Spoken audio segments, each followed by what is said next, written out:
ती सगळ्यांचाच संघटन होती, पण स्वराज्य वाढण्याची इच्छा फक्त शिवाजी महाराजांची होती, फक्त शिवाजी महाराजांची होती.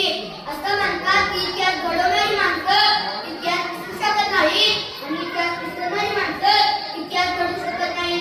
असाच इतिहास घडवण्यासाठी कथा सादर करण्यासाठी येत आहे मी आदित्य सचिन सुतारे, इयत्ता 4थी, विद्यामंदिर नदी किनारे समिती, तालुका कागल, जिल्हा कोल्हापूर.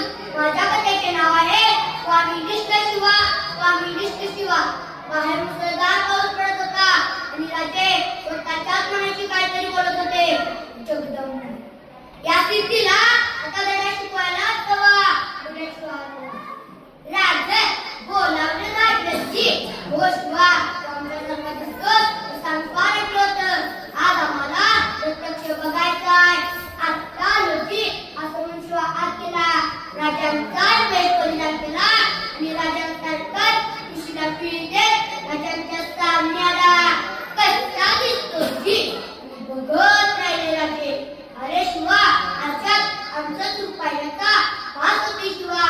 म्हणजे राजा तो सिद्धी मला नाही आणि तो झाले राजे.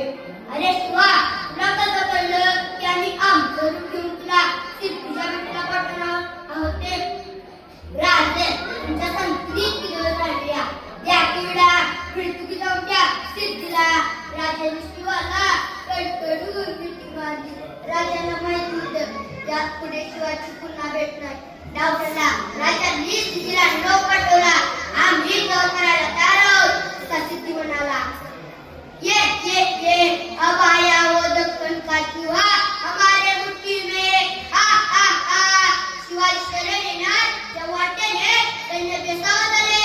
राजाने या सैन्याचा पालटला. ठरल्याप्रमाणे 2 पालख्या तयार केल्या गेल्या. एका पालखीत राजा स्वतः बसले आणि दुसऱ्या पालखीत बसला शिवा आकाशीत. राजांची पालखी आडवाटेने गडाकडे जाणार होती तर शिवाची पालखी सिद्धीच्या भेटीला.